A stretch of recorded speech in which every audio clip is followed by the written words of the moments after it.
Okay, so let me get started. I'm Neil MacKay from York. My research over the last 10 years has had three strands, really. I'm originally and principally a theoretical physicist working in algebraic structures related to string theory. That's one strand. Another one is combat modeling, where I work with colleagues at the Naval Postgraduate School. Not yet Tom. I'd love to write a paper with Tom sometime. So far, people like Musha Kress, Roberto Seckman, Mike Atkinson, Kyle Lynn.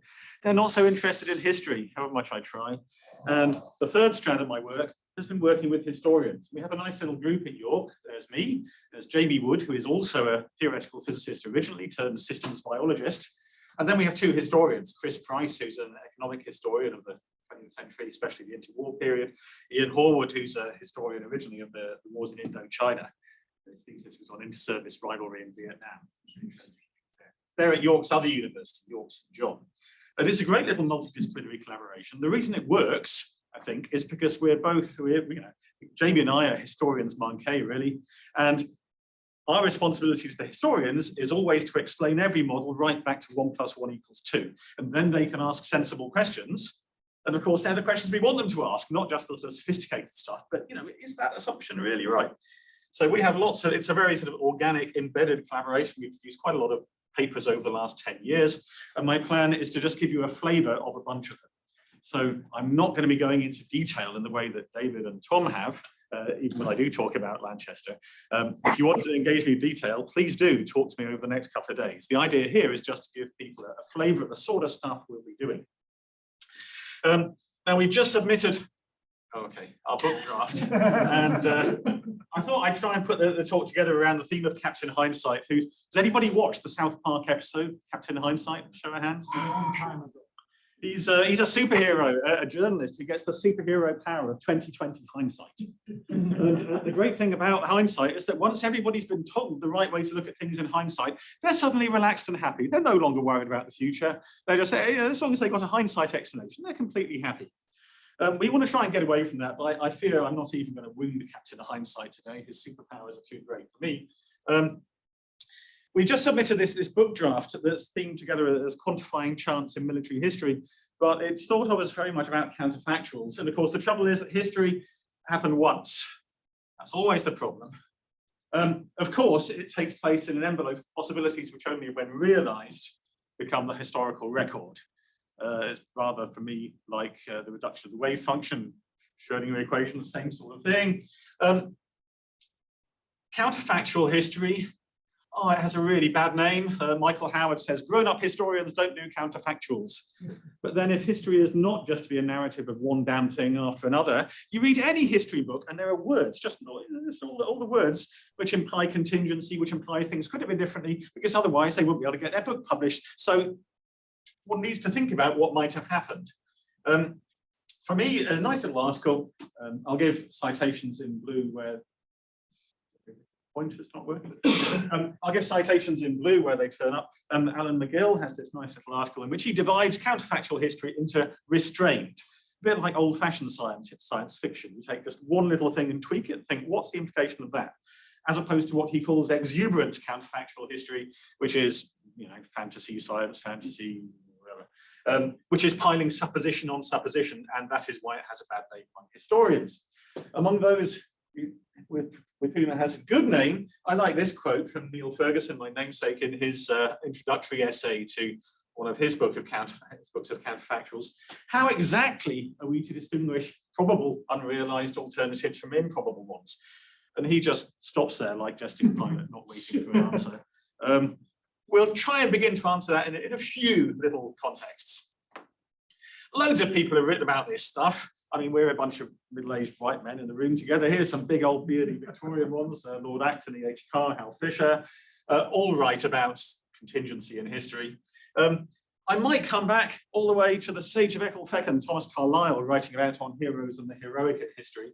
He thinks individuals make history. And actually, the subtlety in Carlyle's essay, really, is he's talking about deep character, that the accidents of the deep character in people who find themselves in positions of power, he thinks does have an effect on history.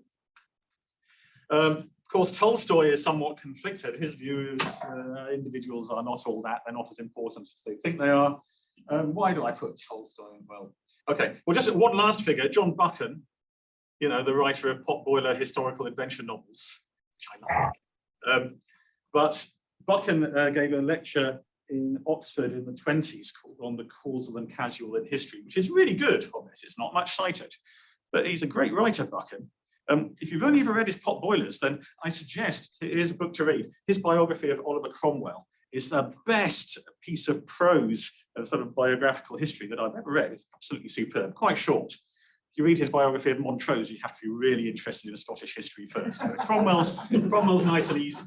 Going back to Tolstoy, of course, you've got Isaiah Berlin, whose essay on Tolstoy's historical skepticism brings us to the hedgehog and the fox. We are foxes, very much, I think. Fox knows many things, the hedgehog knows many little things, the hedgehog knows one big things, and that's my dodgy segue to Phil Tetlock, whom I'm privileged to have worked with recently, here of Super Forecasting and the Good Judgment Project, but also of counterfactual history. With Richard Ned Lebow, he wrote what is my favorite book in counterfactual history, called Unmaking the West. And it's a bunch of historical essays asking the question, was the West's dominance in world history assured? And I think, broadly speaking, you do begin to get an answer out of the book, which is not until the Renaissance, but after that, probably yes. And you might say, well, I could have told you that, but there's a whole book there with a lot of essays really pinning down that idea, which we should never edited. That's the kind of diagram you can publish in philosophy journals. That's Yemima Ben Menachem's article, which is quite highly cited on contingency in history. Now, to me, as a physicist teaching first-year mechanics, right, that's unstable. Where is that stable? But the contrast between stability and instability seems to take a while to reach the philosophers. On the left, we've got contingency here, a small number of events diverging. On the right, we've got necessity, a large number of events converging. And now I haven't actually written the words down on a slide. We thought, before we read that, our definition of, okay, so what's going on here? There are these things that political scientists study that they will call critical junctures, which are the important bits in history, if you like. There's a general review by Capoccio and Kellerman. Randall Collins, the American sociologist, thinks that geopolitical change can't be resolved at a timescale finer than decades. I'll come back to that in a moment. Our take of critical junctures is, I mean, here's a definition in words. They are simply regions of unusually dense trajectories in phase space. So if I put the trajectory somewhat dense here, you've got necessity over here, where now I put in, this is an arbitrary distinction between the unknowable and the unknown, blue deterministic and red random hopping between trajectories. Hopping doesn't matter much in regions of necessity. It's crucial around critical junctures, and then it matters a bit less as you get further out into contingency again. If that's the time axis, then how big is a lump of time here? Randall Collins would say a few decades. Now, I had to find some segue from this kind of crappy stuff because you don't want to hear me banging on about counterfactual history for the next hour. Hundreds of people have done it over millions of words. Let me try and get something quantitative. We jumped into this public intellectual spat around this question of is war declining. We've got a paper in JRSSA, so Statistical Journal. This, of course, is the spat between Steven Pinker and Nassim Nicholas Taleb, which I'll characterize as is war declining. Pinker, yes, with Goldstein. Taleb, no. Now, Nicholas Taleb has been characterized to me as the character from The Hitchhiker's Guide to the Galaxy, whose personal mission it is to insult everybody in the universe. And I haven't been insulted by Taleb yet, so I'm still waiting. I mean, I'm hoping, then I'll know that I've arrived. This is a caricature of their views, of course, but hell, one has to start somewhere. Okay, so I remember one of the referees reports. So, okay, let me go straight to a figure, but don't try and read the legend. There you go. This is just a figure from our paper. There's an awful lot in it. Don't even begin to try and understand anything. I'm going to just tell you the two things you should take from this visible. There are dates along the bottom from about 1810 through to 2010. And all I want you to look at is this bunch of lumps here, right? That solid line. That is our density estimate of the positions of change points in the historical record of historical battle deaths. All of this stuff is only as good as the data. Mike will tell you in a couple of days' time that what we're using, although it was as good as it could possibly be at the time, correlates of war and Christian Gleditsch data set, you're going to do better, Mike, right? Yes. Okay, so from this data, We've got to smooth a little bit. You know, when did the First World War have to start? 1914? No, I mean, Moroccan crisis, a bit earlier. It probably wasn't going to start before 1905. If you think it was going to happen, a couple of decades, maybe. Do you really want to be absolutely precise about saying it had to be? So one of the referees said, you should be much more precise about your change points. And we said, no, we shouldn't. That's the right amount of smoothing. What do you see there? Well, first of all, you see a bloody great lump of change around 1914 and another big one around 1945, 1950. No shit. Okay, good. That's a basic bit of validation. What else do you see? Well, famously, there's this lump of change around 1990-ish, which fits in with some of the ideas in the literature from Christian Gleditsch and others about the new peace, the new era of peace, so-called, until this February at least. You've got a bit of change after, so this is the beginning of the Congress era, really, and a bit at the end of the Congress era, and a bit of a lump of change here around 1875, 1880. For us, this is maybe the beginning of the first era of globalization. And I'm afraid, Captain's hindsight got me. After Ukraine, I found myself looking at Keynes's economic consequences of the peace, where he describes the crashing to an end of the first era of globalization in 1914. And he says a citizen of London in 1913, rich citizen obviously, can get basically anything they want from around the world. And the world he describes feels like the world now in every respect except information and refrigeration, essentially. And so, of course, the trouble with doing change point analyses is that, well, there could always be another change on the way. For people who don't know, change point analysis is you've got some data and you say, is it all drawn from the same distribution? Or is it the case that it was drawn from one distribution over here and then something changed and it's drawn from a different distribution? The trouble with war data, with historical battle death data, is that it's heavy-tailed. It might be power law, but above all, it's heavy-tailed. Unusual events are unusual, but not that unusual. And that means that most traditional change point methods don't work. For us, this study was a sort of serendipitous product of, it was supposed to be entirely data-driven, and it happened that the excellent statistics group across the Pennines from us at Lancaster had some great new techniques for doing change point analyses of heavy-tailed data. So my brilliant PhD student, Brennan Fagan, put those together to turn them into an algorithm which enabled us to do this change point analysis, which was, I think, well, if I say it was unprecedented, the attempts that had been done beforehand were not discovering multiple change points in this way. Okay, I'm going to talk about two things now, air power and sea power. It's not a coincidence because, of course, I'm trying to think about nice, clean modeling, and I'm afraid land warfare is just too complicated. It's all too messy. It's very difficult, as you've seen from Tom and David. I will have things to say that are very closely analogous to things that they said. Now, to get to the conclusion first, UK academia, we're told all the time, we must have impact, we must have an effect on the real world. We wrote this paper on, well, those things really, concentration and asymmetry in combat and lessons for the defensive employment of air power. I touted it around the place a bit. Tom probably came to some talks at the Naval Postgraduate School that I gave on that. I talked afterwards with people from Turkey and Taiwan, but never with anybody from Ukraine, damn it. Because to be frank, they're following our playbook absolutely perfectly, and they didn't need any help from us whatsoever. I commented to somebody at lunchtime that, from my point of view, their approach is entirely pragmatic and could be summed up by the higher level principle. If anybody comes up with some doctrine, always think about what the other guy is going to be doing to thwart it.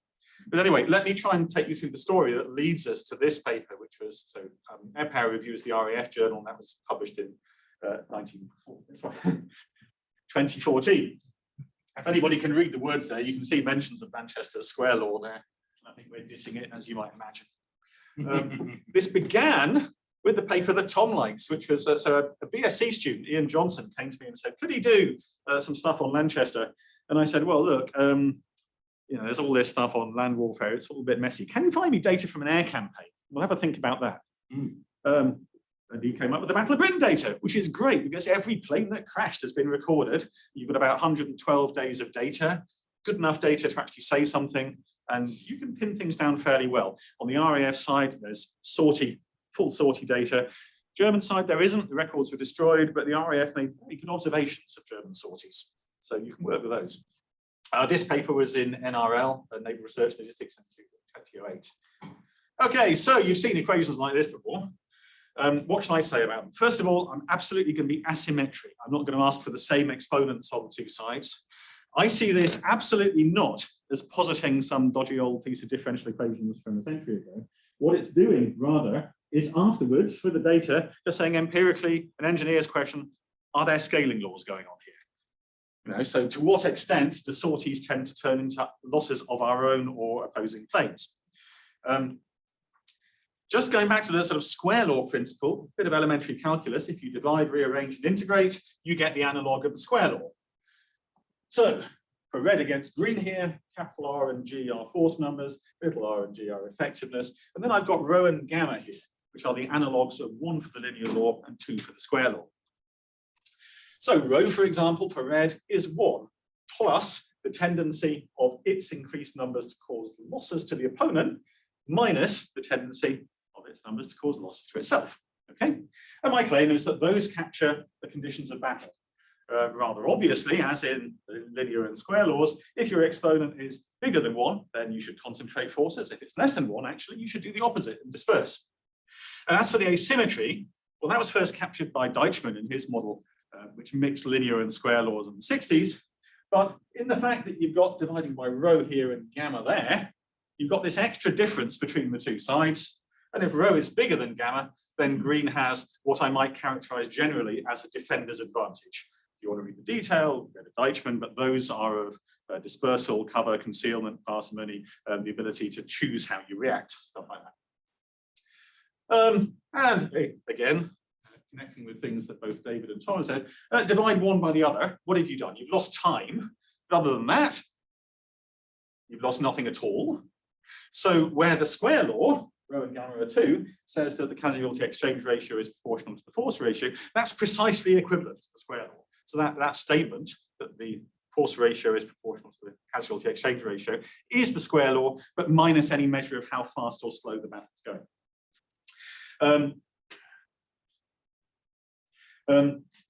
The linear law says that the force ratio doesn't depend, sorry, the casualty ratio doesn't depend on the force ratio at all. And the asymmetric case has that green over red losses are inversely proportional to green numbers here. It happens, just from what we did up here. Okay, so Battle of Britain. It's battle of attrition, intended annihilation. One day's fighting was much like another, at least in the sunshine. One place, at least in 2D, was much like another. Single seat fighters on each side were reasonably well matched. All units were seeking engagement. Good, so we've got a hope. What we'll do is we'll take daily loss rates as functions of daily sortie numbers, and we'll just take logs to do linear regression on the logarithms. Is that just for calculational ease? Well, no, the point is that the residuals need to be stationary. They need to be evenly distributed across the range of sizes, which they are if you do that.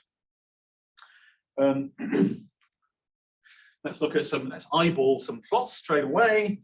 So log of British losses against log of German numbers. That's a pretty good diagonal fit, isn't it? I haven't put in lines of best fit. You can put them in by eye, right? And much less true over here for red, British losses against home numbers. And indeed, if you do the fit, then you are going to reject any dependence at all on red numbers there. Confidence interval includes 0. You get about 2/3 of the residuals explained by red losses being roughly proportional to German green numbers. Power is 1.2 there. Okay, so that feels a bit sort of Lanchestrian, doesn't it? That's all right. And then you do the same for the Luftwaffe. Again, you've got 2 diagonal plots, but once again, I mean, no shit. There's more planes in the air, there's more losses. This is like really surprising.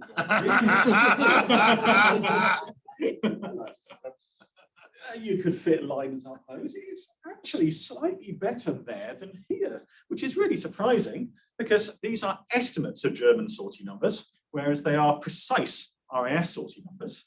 You'd expect randomness to have more effect on this one than on this one. And when you do the fit, you get that green losses are proportional not to red, but to green German numbers. Again, with an exponent, that's why power slightly less than 1. The proportion of variance explained of about 1/2. It's not so good. And if you say, no, damn it, we're going to fit to red alone, then you can do that. You get red to the 0.9, where it's always going to be close to 1, but it's not very good. You only get about 1/4 of the variance, whereas you go up 1/2 of it with German numbers. So that is definitely not Lanchester. Let's look at the loss ratio against force ratio, exactly the kind of plot that David had. Logs, again, to get the residuals right, so that the visual story you're getting is the reasonable story. No particular data points are being privileged over others in the way they guide your eye. Well, my eye's not being guided to very much there. I wouldn't want to fit a line through that. I might want to fit a line through that a bit. What I've done there is to take the casualty exchange ratio and relate it to a geometric mean of overall sortie numbers. And of course, R and G are very closely correlated. That was the point from Tom's thing earlier. Okay, so what have we got? Manchester square law's wrong for air combat. Roughly speaking, you've got something like a sum of duels, what Wayne Hughes like to say to characterize air combat. But maybe there's something else going on here. Maybe there's some asymmetry. Let me go back to Warden's book. This is the sort of thing that really winds up a mathematician. When somebody says something is exponential and they clearly don't know what the word exponential means. It's clear that he absolutely didn't, because certainly the study that he cited had no such evidence whatsoever. I put this in a little article that Tom remembers from 10 years ago in Phalanx, but that wasn't the final answer because it didn't really nail the asymmetry. If we do the same analysis for US versus Japanese Navy in the Pacific Air War, you can do it. Again, it's daily losses and sorties. You wouldn't want to put a line through that, I think. You might have something like that, but you've got this. Okay. Oh, something I haven't commented on is the data truly stationary? Back for the Battle of Britain, there are effectively two phases. They're separated by what's known as Battle of Britain Day. They don't affect the dependence of the casualty ratio on the force ratio. What they are is simply after that date, the battle is less intense on both sides. There is no asymmetric change of phase, as it were. In the case of the US-Japanese Air War, of course, the summer of, well, so yeah, either side of the switch from Wildcats to Hellcats, from there being more experienced Japanese pilots to much less so. There's not actually any particular change in these kind of ratios. Here is the analogous thing of casualty ratio as a function of total numbers of sorties, so geometric mean of red and green numbers. And there you would put a trend line on that, right? So coming down there is actually quite strong. I've put the R squared there, that's about 0.3, yeah. Just one do you include, or does it relate to the number of bomber sorties, so that the in the Battle of Britain it did. Requirement to yeah actually protect the bombers is kind of influencing? It does. This is important. As long as the ratio of, okay, in the cases where the ratio of fighters to bombers is constant, because you're taking logarithms, it makes no difference. In the case of the Battle of Britain, that's largely true. And there are various issues in the Battle of Britain data. There's that one. There's the fact that it's daily, so there's some aggregation going on there. So is a day's fighting due to large raids or more raids? You have to investigate that question. That's quite important. And then there are some other aggregation issues that I'll come on to in a minute. In terms of bombers in the Pacific, no, all we have is total sortie data. So, okay, what I'm going to come on to, which is the nature of the asymmetry, absolutely has to do with the attacking of surface targets. Whether it has directly to do, in the way in which I'll conceive it, with the fact that the force is composed partly of bombers is not so clear. Yeah. Does the German change in targeting strategy figure into it at all? I'm going to talk about that. Okay, so let me try and give you the final scores. Those exponents that I gave you. For the Battle of Britain, they're 1.3 for the Germans, 0.8 for the British. Now, the aggregation issues I alluded to do with Jensen's inequality, essentially, what they do, I don't have time to explain it, what they do is to push these numbers towards 1, away from their true values and towards 1. So if you see a number that's different from 1, actually, probably that's understated. Probably the true German exponent is more than 1.3 and the true British exponent less than 0.8 because of these aggregation issues. The Pacific Air War, USA 1.3, Japanese 0.9. Korean data is a bit dodgier, and of course, it's less. Very simple terms. Does that mean that, say, the Germans are better than the Brits? Which I could understand, but is that what you're saying? No. What does it mean then? I'm going to tell you, that's the talk. I'll say just something briefly about the Red Baron data, which I think there's a lot more that can be said with Red Baron, and we want to do that this year if we can, really. There isn't as much in that, you know. Not everything that could be run from the Red Baron data has been done so. But certainly, a simple analysis would say that F4 should sort in numbers. I'm fully aware that the sort of Tea Party stuff changes the nature of the information war there. But at least for the NVAF, the conclusion is sorted sparingly, disrupt, avoid engagement. In the case of the Battle of Britain, the crucial question, as David Kirkpatrick said, is about this idea of the big wing, which is all other things being equal, and they never were. Should the RAF squadron smash into wings, 3 squadrons, or big wings, 5 or more, before engaging? Well, that's precisely equivalent to the question, is mere concentration of numbers advantageous for the RAF? So there's nothing about, are the Germans better than the British or not? I'm not interested in those little numbers R in lowercase r and g. What we're really looking at is the exponents, which is telling us about the effect of mere numbers, other things being equal. Is that so? Well, that's just, is the RAF exponent bigger than 1? The answer is no, it's 0.8. And that means that you absolutely should not, if you're the RAF, mass numbers before engaging. And for me, the hero of the Battle of Britain is Keith Park. There's a statue of him next to John Franklin, who is not a hero, nor most Patrick Franklin, outside the Royal Society in London. And I always pay a little homage to Keith Park when I go past there. And I would just say in 2 words, the advantages were dispersal and parsimony. The RAF was, remember, it was reacting. Something we haven't done is a proper Judea-Pearl style causal inference on the data. Because clearly, it's the German numbers that cause everything else, right? But Park essentially creates the model which responds to the numbers by choosing how to deploy his planes, and he does so sparingly.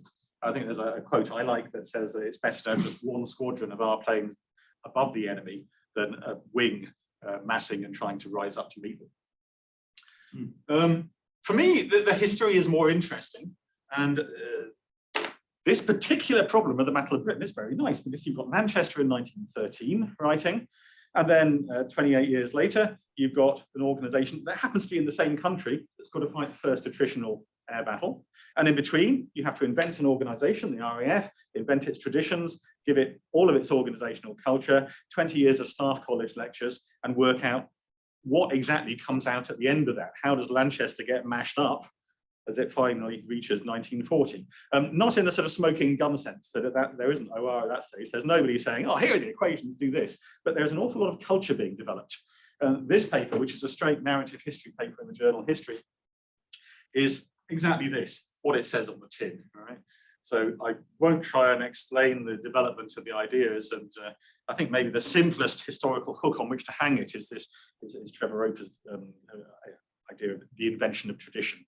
So the RAF has to invent its traditions fast, and by hell it does so.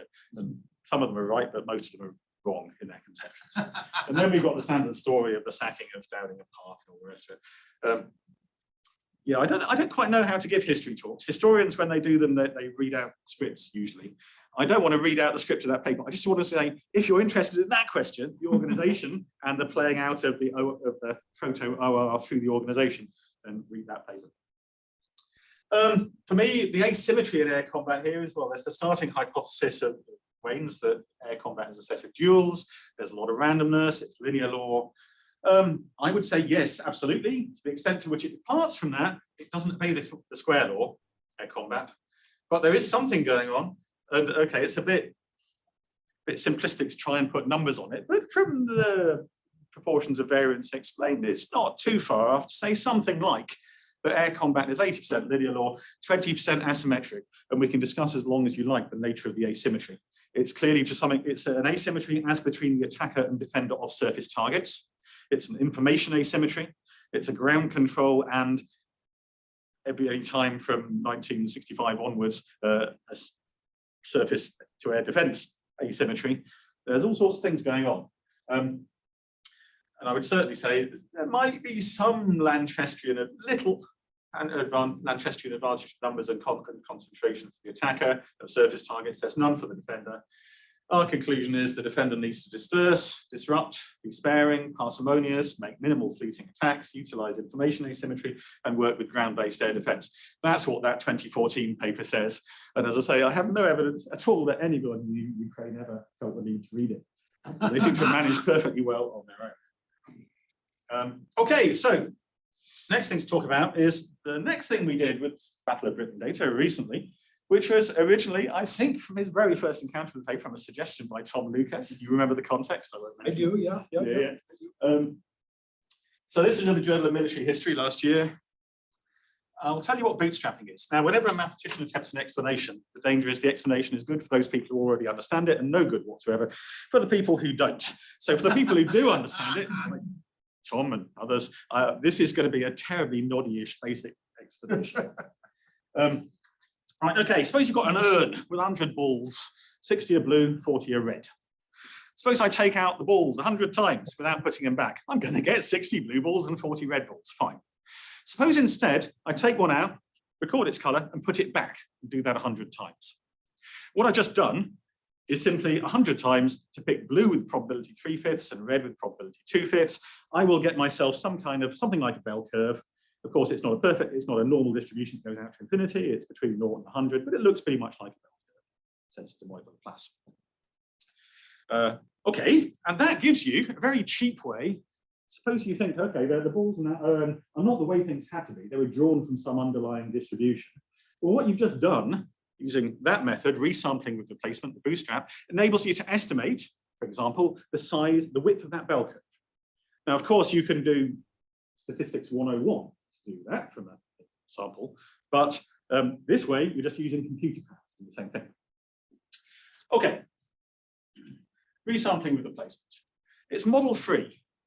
If I do that, then I'm not positing Lanchester models or anything at all. And for me, I think it provides maximal reconciliation between pro and anti-counterfactualists in history. So take those 100 balls in the urn. They are now going to be 100 days of data for a campaign, to say. And each ball has got some numbers written on it. Sortie and loss data, perhaps, the weather, the targets, stuff like that.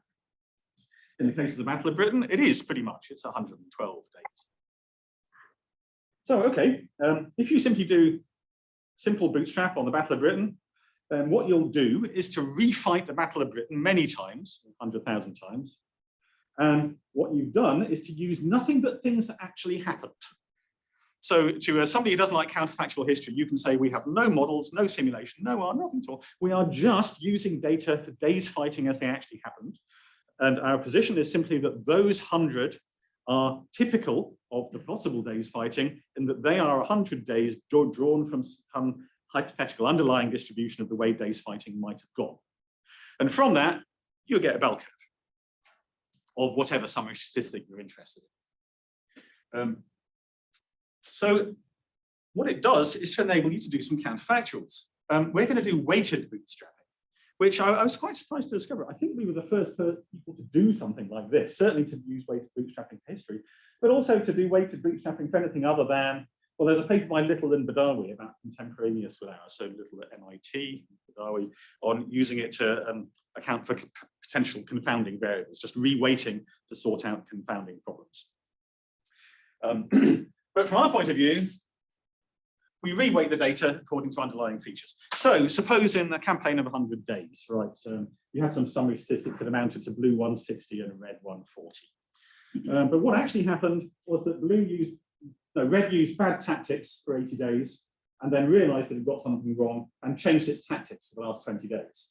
Suppose you want to do a counterfactual that said red realized its problem earlier and changed things halfway through.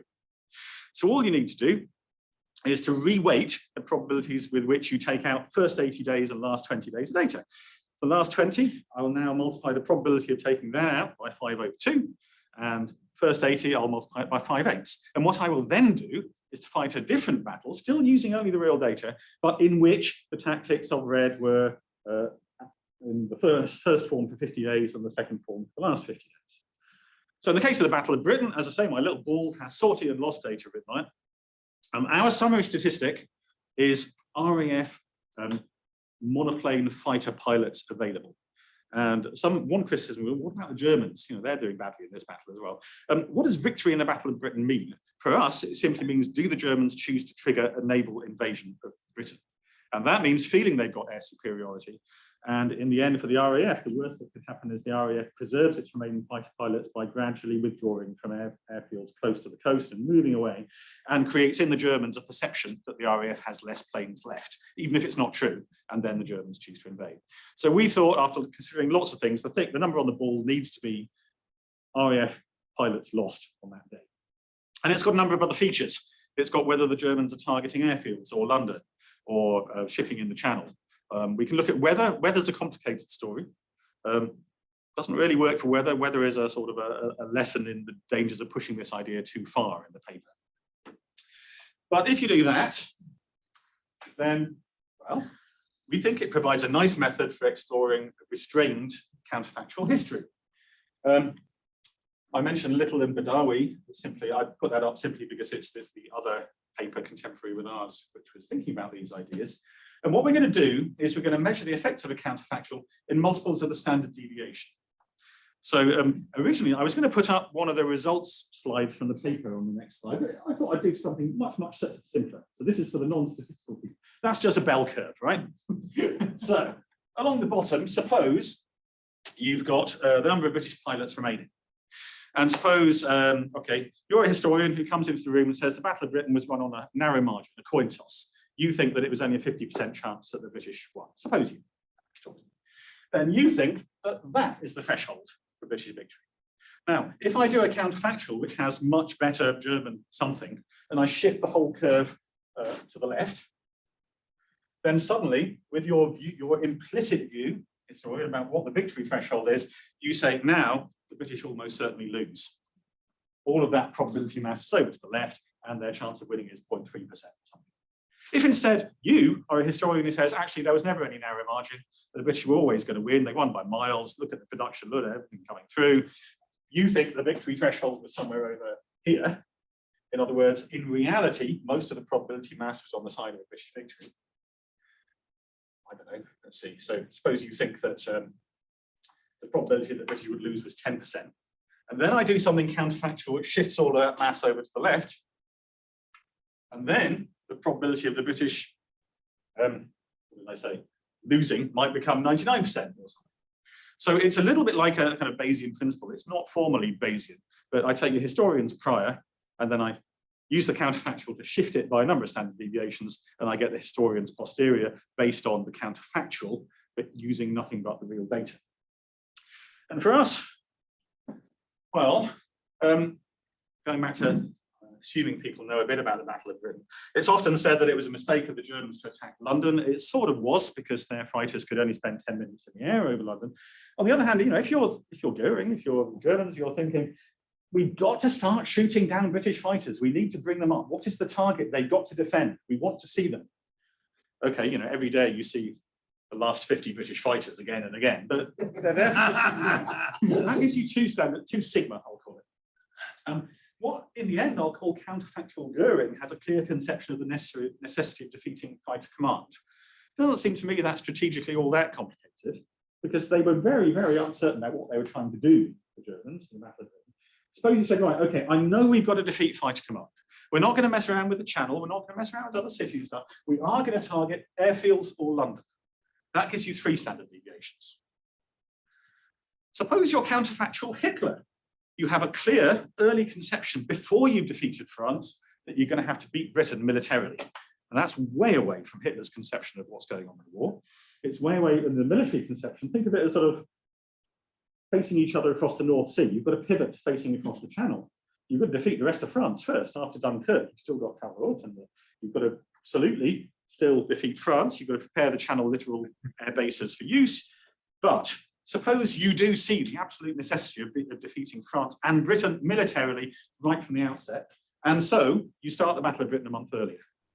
You get 3 standard deviations from that as well. Put them together and you get 6. Now, 6 standard deviations, as any physicist from CERN will know, now you're really talking. Right? So even if you, sir, thought the British were probably going to win, you now think they're probably going to lose. But in all of our studies, we kind of come back, despite ourselves, I think, to a bit of a sort of great manish view of history, because we begin with a restrained counterfactual. We put together a few sort of restrained ideas together, like airfields and London, and they amount to one counterfactual person. you sort of think that people's individual views do matter sometimes in directing what happens. I'll just leave it at that. As for what you should think about who won the Battle of Britain, what would have happened, that's up to you.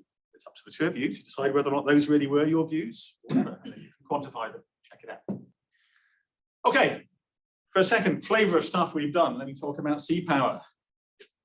This one began with Bayesian MCMC without likelihood simulation of the Battle of the Dogger Bank, which was the first clash between, I'll call them dreadnoughts, but in this case, battle cruisers. Remember the old equation, you've got a ship, you've got to put in speed, engines, armor, and guns, and the battle cruiser says, we'll have speed and guns, please. Tinfoil. That paper was in Historical Methods. It was followed up by So Significance, the joint US-UK magazine for professional statisticians picked up on it and ran something on it with some very dodgy graphics that I think is meant to be like a computerized game of battleships. I'm not sure. First clash of battle cruisers, you probably know the story. 5 on the British side, 4 on the German, and Blücher was inferior in various different ways, 8-inch guns, lower speed. Blücher was actually, of course, the Germans' response to what they thought the British were building when the British were building the first battle cruiser. So if she was behind the times, then that was because German thinking was late in catching up. And I've done them in 2 lines because that's the way the battle's going to happen. It happens over the Dogger Bank, over there, where people lived until 6,000 years ago. Those are the 2 lines here. There are the British, there's a smoke screen, there are the Germans. And let's rush through this battle, which happens on the morning of the 24th of January, 1915. First of all, Seydlitz gets damaged. Well, I say damaged, flash fire, turret gone, right?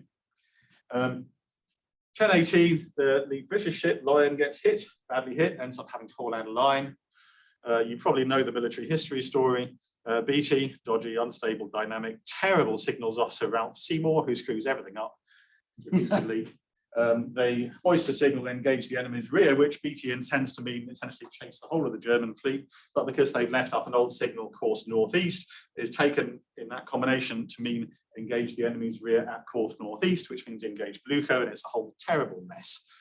And also because they're not very clear, there's misdirection of fire, and the second ship in the British line targets the wrong ship, leaving Motka totally unopposed.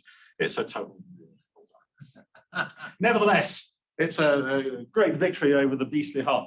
If I do it in that sort of voice, well, that's perfectly reasonable, because that picture of stern Jack Tars overseeing the destruction of the beastly Hun is from the children's story of the war in 1915. Only by sheer good luck did any of the German ships escape.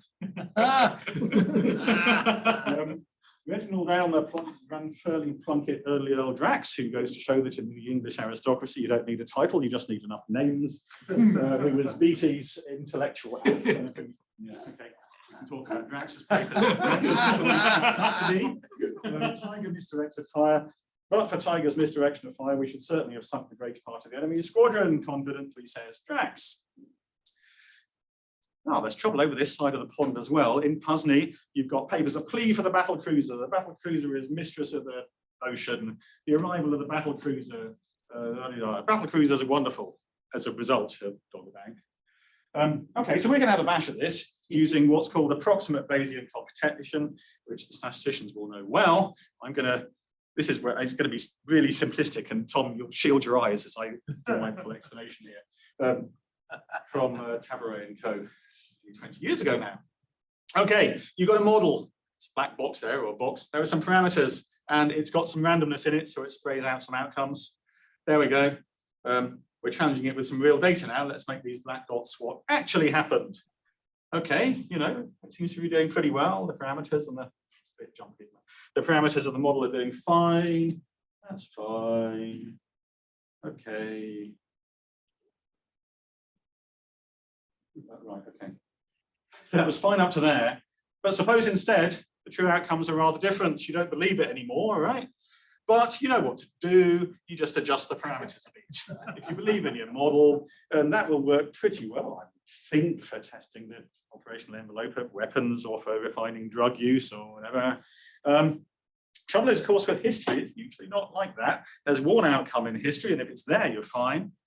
If it's there, well, you could just shift the parameters a bit. But what if it's there? Well, something's gone wrong.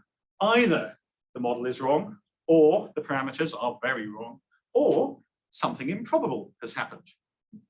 So our job, if we're going to claim as we are that something improbable happened, is first of all to convince you that the model is right and the parameters are right. The model, of course, in this audience, it's Lanchester, except it's not Lanchester. It's Bulkley, Chase, Fisk, Lanchester, Ossipoff, and it's very simple. It just says a force causes damage in proportion to its numbers. And if, okay, you know, it's very dodgy, but if there was ever a time when it was going to be true, then Dreadnought Warfare at Sea is it.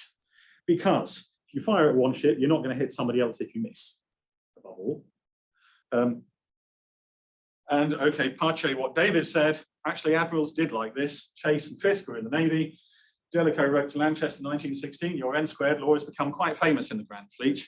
I'll say a bit more about the context of the trade-off between quality and quantity in fleet building in a minute. Numbers of the units which stand or fall together. It might be ships, certainly if they're British battle cruisers. For Fisk, they were turrets. And he has some good arguments as to why actually what you want is turrets, not guns. And this is my favorite document in the whole of history, which is not cited anywhere else, justifying Lanchester. So remember, Lanchester's square law is precisely the claim that force ratio, so the casualty exchange ratio is proportional to force ratio. And Grand Fleet was big. They did a lot of gunnery practices. That is, in the National Archives, the great big volume of all the gunnery practices in the Grand Fleet from 1914 to 1918, and they want to know what happens when ships gang up. If you have ship concentrations of 2-to-1, 3-to-1, or 4-to-1, what happens in exercises?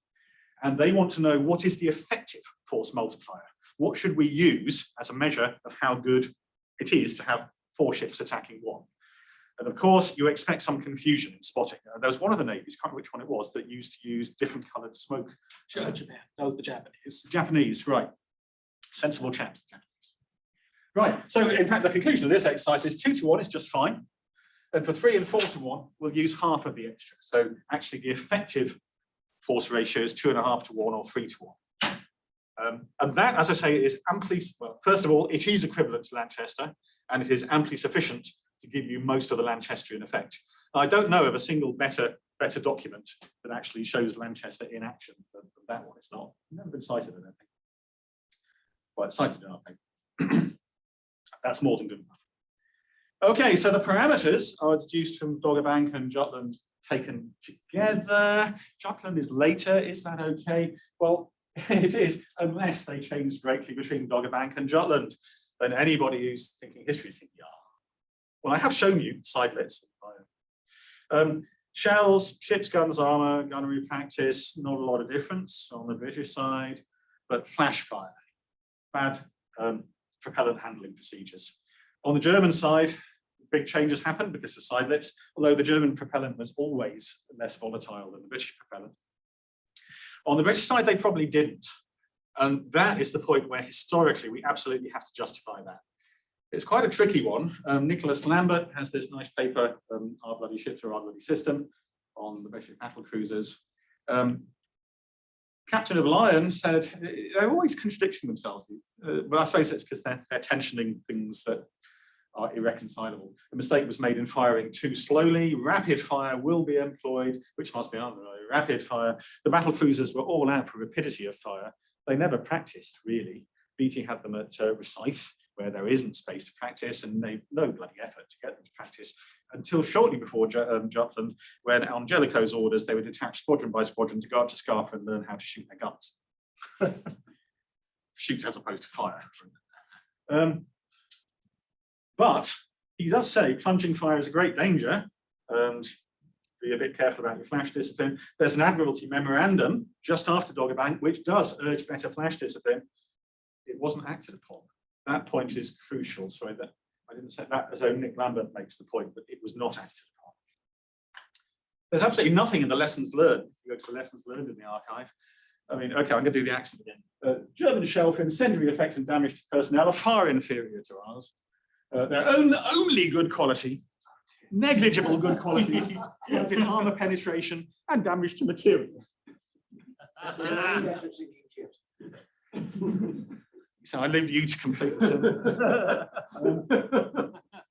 Yeah, so using ABC, we have a standardized optimal methodology with which to explore all of the parameter space. And I mean all.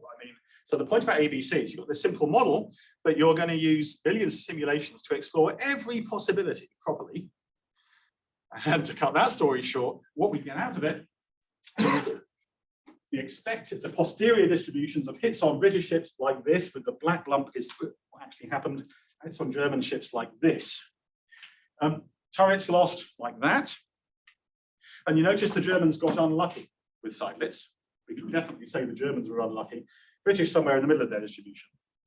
Now, if you're really awake, you might notice, you might think there's a problem with this because the Germans lost Blucher, but we've given German ships lost 0. That's because the model goes to the end of the two lines firing at each other, and then we truncate it before poor old Blucher gets hit by all the British ships, because that would not be appropriate.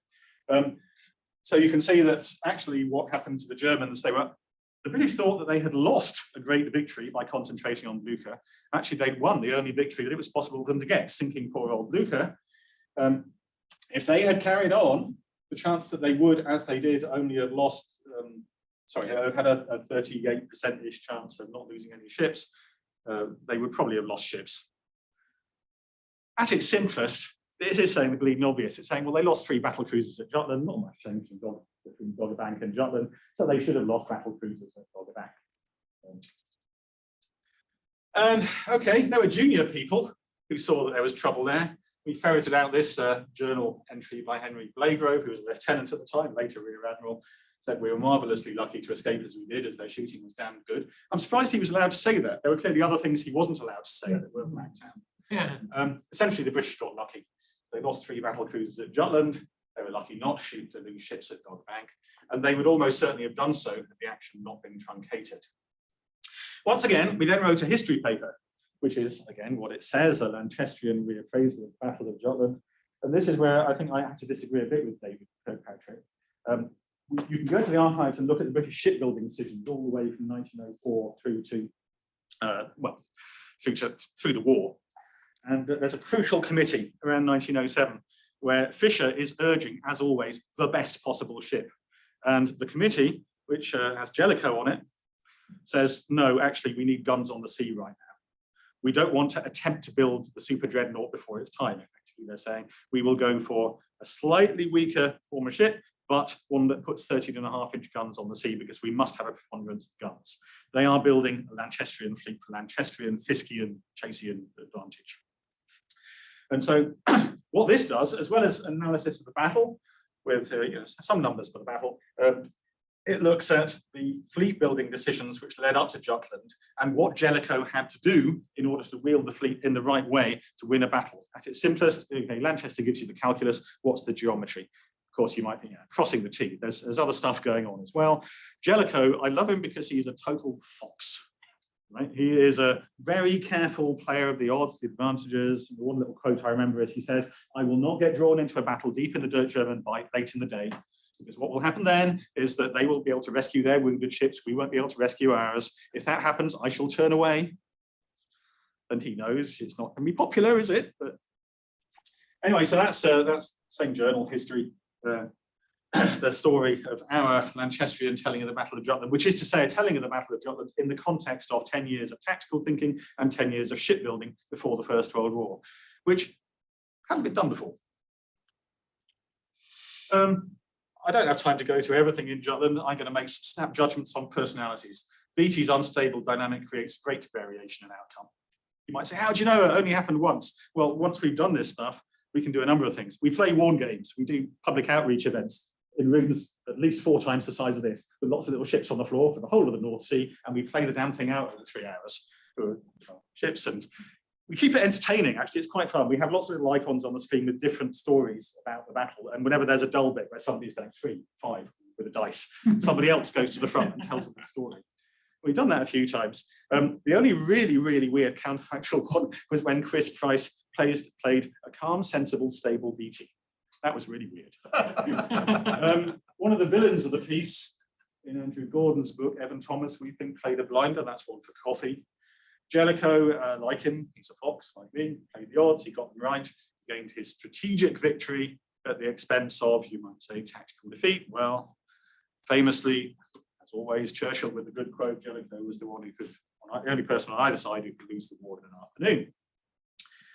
Okay, so let's get back to the story at the beginning. Where exactly am I? Yeah. So, grown-up historians don't waste time on counterfactuals, says Michael Howard. Neil Ferguson said, how exactly are we to distinguish probable unrealized alternatives from improbable ones? The thing is that we shouldn't frame it as a discussion about counterfactual history.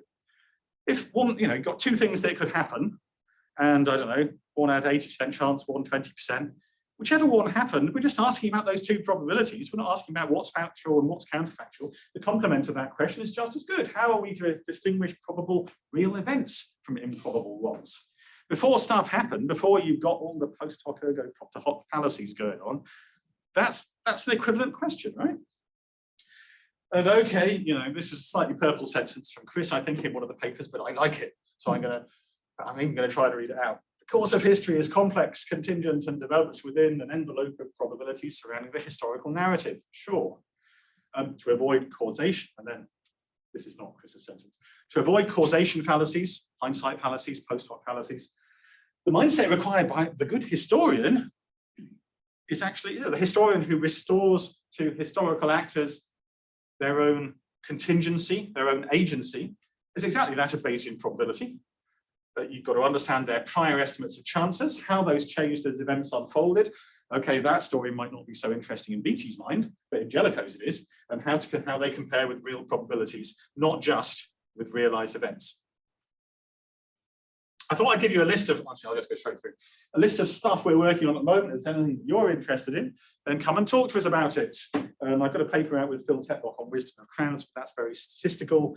Phil and I are talking more about counterfactual history these days, not sure if we'll be able to do anything. Vietnam, Brennan Fagan did a wonderful cleanup of the Hamlet Evaluation Survey data, and that's a chapter in the book that I hope will be coming out soon. We spent, actually three of us at different points, some time in the Naval War College archives looking at US naval wargaming and of course records of fleet exercises and how those played out in the Second World War. I've just put one word there, pillaging. Sea Lion, we're working on at the moment. Could Germany have successfully got an army ashore in England in 1940? Battle of the Atlantic, about counterfactual U-boat tactics. They're embedding in German what I'll call ace culture and their implications for Allied strategy. Nuclear deterrence, right, yeah, able archer and game theory, which hasn't been thought about as much as it might be. Talk to us, come and give us a Zoom seminar. Since the pandemic, the one great thing is that we've had a lot of seminar speakers from the States. Send us students, we're always after PhD students. Come and visit, very easy. We're on the main line from London to Edinburgh. We can give you a nice lunch, you can give us a seminar, and we'll be very pleased to see you. Okay. How much are you doing these days on nuclear deterrence? How much? Well, okay. There's a chapter in the book that we're writing. We got one of the reviews back in the book and it didn't like that chapter because it said it wasn't counterfactual history. Our take is, well, we're not quite, we don't really want to do counterfactual history there. If we end up having to take it out of the book, then we'll turn it into a paper.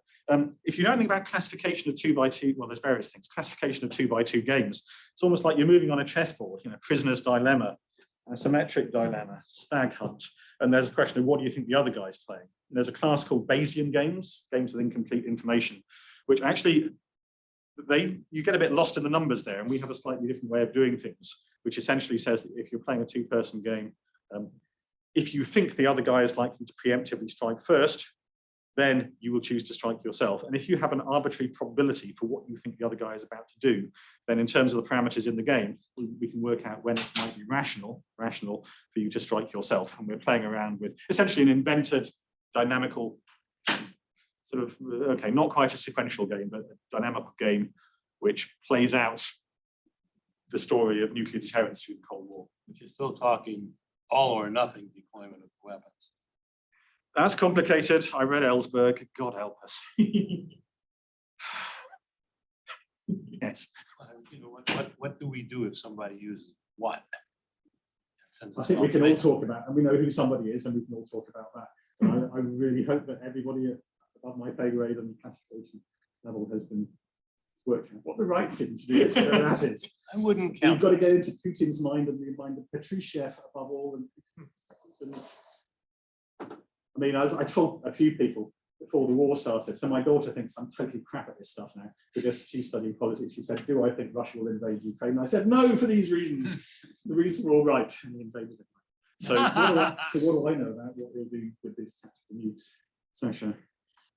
When you were trying to do the studies of the Lanchester models for the aerial combat, how does the ace or fodder dynamic impact that when trying to compare pure numbers? The ace as opposed to fodder. The ace or fodder, where basically pilots either are killers or they're targets, but there's no in between. I'll There's do that very in a little in notebook. I've got a page on dynamics of pilot replacement, and so has Jamie Wood, and we haven't worked out a model that makes sense. Exactly. So you would think, so what you want to do is to model the desirability of rotating pilots after a tour out of the front line and using them to train and improve your novice pilots, which is the opposite of what the Germans and the Japanese did. There's only any point in writing down a model if you get something interesting out of it. We have some modeling. It's not good enough to do anything with yet. And Jamie delayed the project last year for a year by giving it to a project student, which always delays things by a year. But nevertheless, exactly that idea. And that was Jamie Wood's idea. Can we write down the dynamics of exactly how that plays out? Because it was disastrous for the Germans and the Japanese. You have these hugely high scoring aces. Their wingmen were fodder. The wingmen all died, but wingmen almost never became good. But eventually the aces got unlucky and that was then gone. Yeah, exactly. We've got another talk, haven't we, at 3? So we do. So, I mean, I'm sure there are lots of questions. I will be really pleased if, hanging around at coffee, I get all of those different questions, ideas. Yes, We didn't catch the last part of your comment. the speaker referred to battles, air battles, for instance, the Battle of Britain, and he appeared to have a database of giving sorties and losses to each side, sort of day by day, or maybe even on a finer time scale. Is there any way I can get a copy of that data? Well, the Battle of Britain data is all reproduced in the paper. So if you just look at the paper in German military history, either the original paper or for slightly better data, the tracking back to the Britain paper, the tables at the back will give you numbers. I do not have access to the paper. Okay, in that case, if you want to email me, I will email you a copy of the paper. The other thing is the Pacific Air War data, which was from a US publicly available source. I can't remember it. I would have to get the reference out of the student project because I don't think the results were published. Is your email address somewhere on the conference listing? Somewhere on the. $2 trillion. It certainly was. But what I suggest is, Robert, if you would like to just send me an email, and when I get back to the UK, I'll send you both a copy of the Battle of Britain paper, which has the data, and I will ferret out what the original source was, if it still exists as a URL. And what The Pacific Air War. the data. I would say things like, wow. Okay, great. So just if you email me, I'm very easy to find. If you just look for my name, Neil MacKay at York. In fact, my email address is neil.mackay@york.ac.uk. I'll look for it. Thank you.